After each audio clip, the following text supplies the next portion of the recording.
Assalamualaikum warahmatullahi wabarakatuh. Sobat RH sekalian, jumpa lagi kita di channel yang keren ini.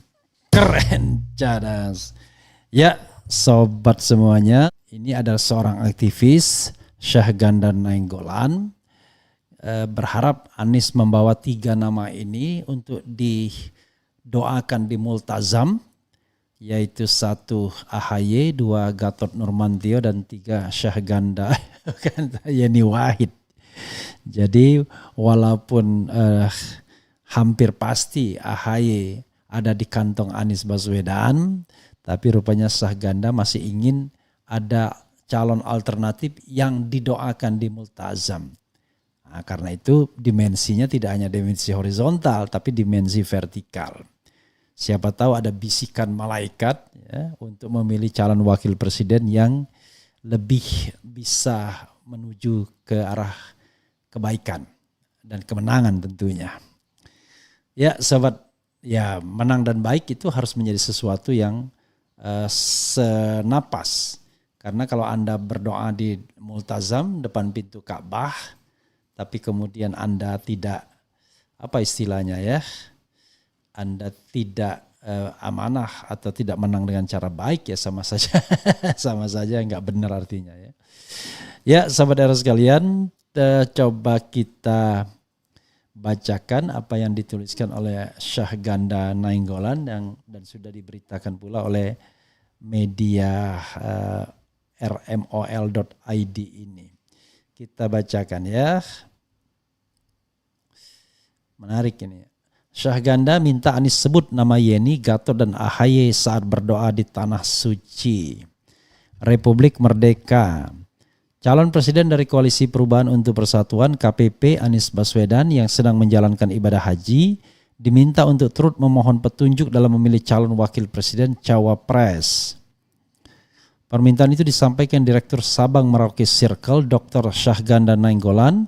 Bahkan ada 3 nama yang disodorkan Syahganda agar masuk dalam doa Anies Baswedan di Tanah Suci. Saya WA Pak Anies supaya dia berdoa menyebutkan nama cawapres. Saya mengusulkan 3 nama, ujar Syahganda dalam diskusi Narasi Institute bertajuk Teka-teki Cawapres dan Perannya Membangun Ekonomi Baru yang digelar virtual. Menurutnya Anies masih harus meraup dukungan dari pemilih di Jawa Timur, Jatim, sehingga sosok cawapres yang dapat mendukung berasal dari sana. Anies ada sedikit ketimpangan dukungan suara di Jatim, kalah terhadap Prabowo dan Ganjar dan cukup signifikan tuturnya. Maka dari itu Direktur Eksekutif Sabang Merauke Circle mendorong Anies untuk bermunajat kepada Tuhan Yang Maha Esa. Kira-kira dari 3 nama yang disodorkan mana yang cocok menjadi cawapres? Maka tadi saya minta Anies sebutkan nama AHY, tokoh Pacitan, kedua Yeni Wahid sebagai pewaris NU, dan ketiga Gatot Nurmantio yang punya cukup kemampuan operasi di Jatim dan tokoh oposisi. Demikian Syahganda menambahkan. Ya sobat RH sekalian, saya dibisikin oleh seorang, sudahlah jangan memperuncing lagi soal wakil presiden. Enggak memperuncing, ya tidak memperuncing. Kalau memang tim 8 sudah menyepakati AHY, ya itu tentu otoritas mereka. Kalau di antara koalisi sudah menyepakati nama AHY, ya itu adalah tentu otoritas mereka. Tapi tidak ada salahnya ya apa yang disampaikan oleh Syahganda ini, karena Anies sedang berada di tempat suci, sedang menunaikan ibadah haji, dan kita tahu bahwa ada tempat-tempat yang sangat makbul doanya. Ya. Saya tadi menyebutkan pintu Ka'bah, tidak, di Padang Arafah. Jadi sobat era sekalian, ada doa di mana tempatnya itu mustajab, waktunya mustajab. Atau ada yang tempatnya mustajab, waktunya anytime. Ada yang tempatnya mustajab, waktunya anytime. Atau ada yang waktunya mustajab, tapi tempatnya di mana saja. Nah, jadi kalau dalam hierarki doa yang saya pahami, ini mohon maaf kalau saya keliru ya, mohon maaf sekali lagi karena saya tidak paham banyak tentang agama. Yang paling mustajab doanya menurut yang saya dengar dari pembimbing haji adalah ketika Anda berada di Padang Arafah pada tanggal 9 Zulhijjah, mulai dari zuhur sampai sebelum maghrib. Disitulah doa yang paling mustajab. Anda diminta untuk berdoa sambil menangis, apa saja yang minta. Insya Allah mustajab doa di Padang Arafah pada tanggal 9 Zulhijjah ketika kita berwukuf di Padang Arafah. Karena itu adalah puncak haji. Jadi rukun haji yang lain itu bisa digantikan, kecuali niatkan hal yang gampang dilakukan. Misalnya yang lain-lainnya itu bisa ada penggantinya, ya. Tapi sekali lagi saya bukan ahli agama, ya. Sudah lupa juga pelajaran seperti itu kan SD SMP diajarkan. Tapi yang jelas wukuf di Arafah itu tidak bisa ditinggalkan.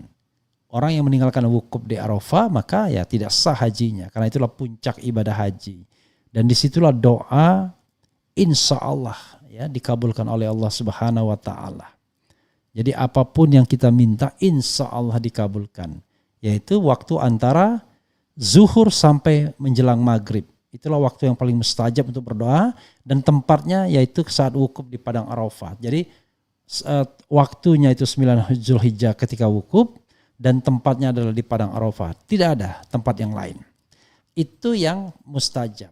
Nah, mustajab kedua, sobat era sekalian, itu berdoa di depan pintu Ka'bah sambil bergantungan.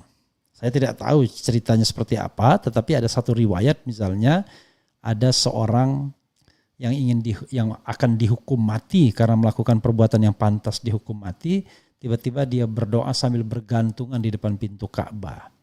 I don't know exactly, saya tidak tahu persis ceritanya bagaimana, tapi intinya adalah berdoa sambil bergantungan di depan pintu Ka'bah atau multazam, itu adalah doa yang sangat mustajab.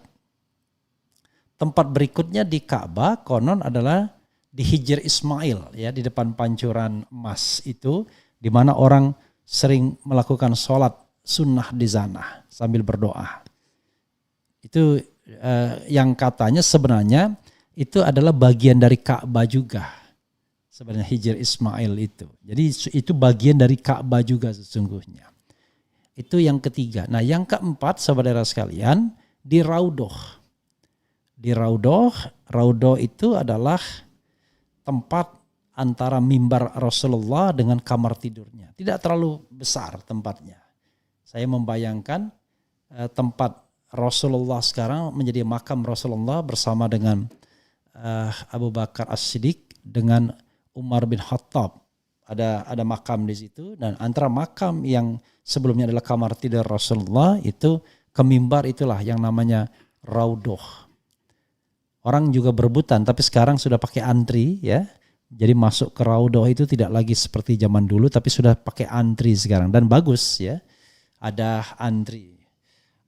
Itu sobat era sekalian 4 tempat yang paling mustajab untuk berdoa. Jadi tidak ada salahnya Anies Rashid Baswedan kemudian membawa apapun yang dia inginkan ke dalam atau mengadu kepada Sang Maha Pencipta Allah Subhanahu wa Ta'ala, tentu sesuai dengan keyakinan yang bersangkutan ya, dalam hal ini Islam. Dan tentu ya doa yang baik harus dengan cara yang baik pula. Jadi ya jangan money politics ya, jangan nyogok sana nyogok sini ya, sebagaimana ada calon-calon lainnya belum apa-apa udah bagi-bagi sembako dengan mereknya. Nah itu yang tidak elok ya, atau bagi-bagi amplop sengaja dalam konteks tujuan berpemilu. Bagaimana kita bisa mendapatkan sebuah rahmat dari Allah Subhanahu wa Ta'ala kalau pemimpin menyogok, menyuap rakyat agar dipilih. Ya, pemimpin itu dipilih karena dia memang harus dipilih, bukan karena dia menyogok atau menyuap rakyatnya. Dan sekali lagi, tidak ada salahnya ya berdoa. Siapa tahu ketika dari tanah air diantar oleh AHY, kemudian membawa nama AHY di kantong utama, pulang dari Mekah ternyata nama lain yang muncul. Jadi ikuti kata hati nurani, dan mudah-mudahan seandainya pun nama lain yang muncul, ya mudah-mudahan AHY dan Demokrat legowo, tetap komited mendukung Anies Baswedan, karena itulah doa yang harusnya terkabul di tempat-tempat yang paling makbul doanya, baik di Mekah maupun di Madinah. Jadi Mekah, Arafah dan Madinah. Arafah, Mekah dan Madinah. Gitu ya saudara sekalian, dan juga tidak usah baperan untuk pendukung AHY seandainya ternyata pulang dari haji bukan nama AHY yang muncul dalam benak Anies Baswedan. Begitu ya sahabat era sekalian, karena perhitungan manusia tidak akan mampu melawan katakanlah semacam signing atau petunjuk dari Sang Maha Kuasa seandainya kita mau mengikuti petunjuk itu. Tapi kalau kita mau mendinai petunjuk itu, tidak mau mengikuti kata hati kita, padahal kita sudah berdoa dan sudah diberikan petunjuk, ya maka ya kita menggali kubur kita sendiri. Begitu ya sahabat sekalian. Wassalamualaikum warahmatullahi wabarakatuh. Ciao.